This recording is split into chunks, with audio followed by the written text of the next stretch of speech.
ಎಲ್ರಿಗೂ ನಮಸ್ಕಾರ. ನಾನು ಅಡ್ವೊಕೇಟ್ ಸಂಧ್ಯಾ ಗೌಡ. ನಾನಿವತ್ತು ವೈವಾಹಿಕ ಸಂಬಂಧಗಳು ಮುರಿದು ಬೀಳೋದಕ್ಕೆ ಕಾರಣವಾದ ಅನೈತಿಕ ಸಂಬಂಧದ ಕುರಿತಂತೆ ಕಾನೂನು ಏನು ಹೇಳುತ್ತೆ, ಶಿಕ್ಷೆ ಏನು, ಏನೆಲ್ಲ ಪರಿಣಾಮ ಬೀರುತ್ತೆ ಎಲ್ಲವನ್ನ ಕೂಡ ಈ ವಿಡಿಯೋದಲ್ಲಿ ತಿಳಿಸ್ತಾ ಇದ್ದೀನಿ.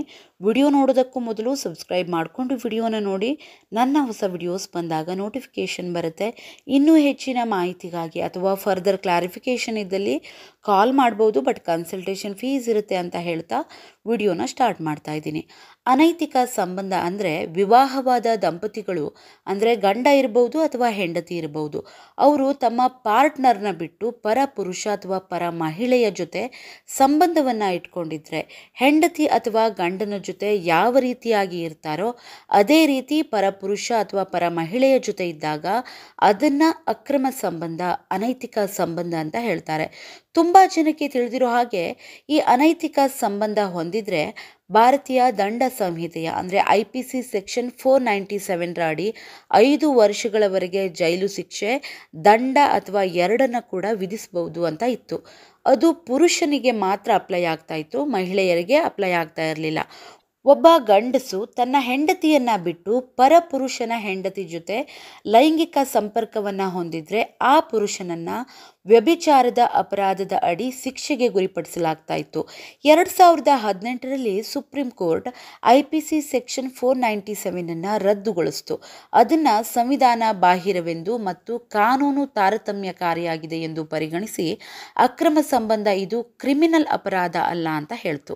ಆದರೆ ನೆನಪಿರಲಿ, ಈ ಅಕ್ರಮ ಸಂಬಂಧ, ವ್ಯಭಿಚಾರ ಇದು ಕ್ರಿಮಿನಲ್ ಅಪರಾಧ ಅಲ್ಲದೆ ಇದ್ದರೂ ಕೂಡ ಅದು ಸಿವಿಲ್ ರಿಲೇಟೆಡ್ ವಿಷಯಗಳಾದ ವಿಚ್ಛೇದನ ಇರ್ಬೋದು, ಚೈಲ್ಡ್ ಕಸ್ಟಡಿ, ಜೀವನಾಂಶದಂತಹ ಕೇಸ್ಗಳ ಮೇಲೆ ಪರಿಣಾಮವನ್ನು ಬೀರುತ್ತೆ. IPC ಸೆಕ್ಷನ್ 497 ರದ್ದುಗೊಳಿಸುವ ಮೂಲಕ ವ್ಯಭಿಚಾರ ಇದು ಕ್ರಿಮಿನಲ್ ಅಪರಾಧ ಅಲ್ಲ ಅಂತ ಹೇಳಿದ್ರೂ ಕೂಡ ಅಕ್ರಮ ಸಂಬಂಧಗಳು ಯಾವುದೇ ಕಾನೂನು ಪರಿಣಾಮಗಳನ್ನು ಬೀರೋದಿಲ್ಲ ಅಂತ ಇದರ ಅರ್ಥ ಅಲ್ಲ.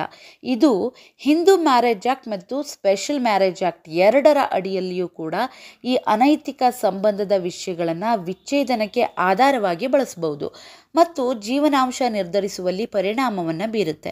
ಅಂದರೆ ಹೆಂಡತಿ ಆದವಳು ಅಕ್ರಮ ಸಂಬಂಧವನ್ನು ಹೊಂದಿದ್ರೆ ಅದು ಪ್ರೂವ್ ಆದರೆ ಜೀವನಾಂಶಕ್ಕೆ ಅರ್ಹಳಾಗಲ್ಲ.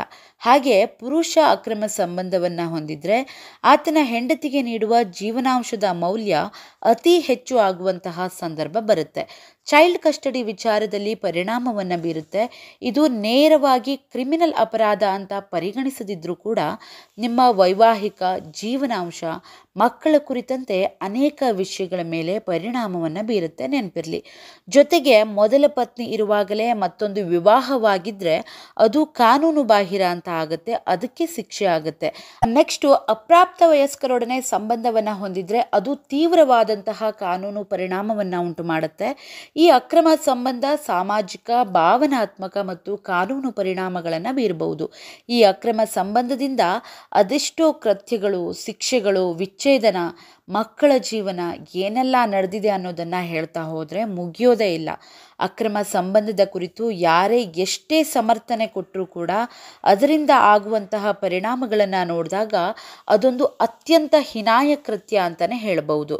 ಅನೈತಿಕ ಸಂಬಂಧದಿಂದ ಒಬ್ಬ ವ್ಯಕ್ತಿಯ ವ್ಯಕ್ತಿತ್ವದ ಮೇಲೆ ಪರಿಣಾಮವನ್ನು ಬೀರುತ್ತೆ, ಕುಟುಂಬಗಳ ಮೇಲೆ ಗಂಭೀರ ಪರಿಣಾಮವನ್ನು ಬೀರುತ್ತೆ, ವಿಚ್ಛೇದನಕ್ಕೆ ಕಾರಣವಾಗುತ್ತೆ, ನಂಬಿಕೆಯ ನಷ್ಟವಾಗುತ್ತೆ, ಭಾವನಾತ್ಮಕ ಆಘಾತಕ್ಕೆ ಕಾರಣವಾಗುತ್ತೆ, ಸಂಬಂಧಗಳು ಮುರಿದು ಬೀಳೋದಕ್ಕೆ ಕಾರಣವಾಗುತ್ತೆ, ಮಕ್ಕಳ ಮೇಲೆ ಮಾನಸಿಕವಾಗಿ ಪರಿಣಾಮವನ್ನು ಬೀರುತ್ತೆ, ಮಕ್ಕಳ ಅಭದ್ರತೆಗೆ ಕಾರಣವಾಗುತ್ತೆ, ಆತಂಕ ಮತ್ತು ಖಿನ್ನತೆಗೆ ಒಳಗಾಗಬಹುದು. ಅನೈತಿಕ ಸಂಬಂಧ ಆಸ್ತಿ ವಿವಾದಗಳಿಗೆ ಕೂಡ ಕಾರಣವಾಗಬಹುದು.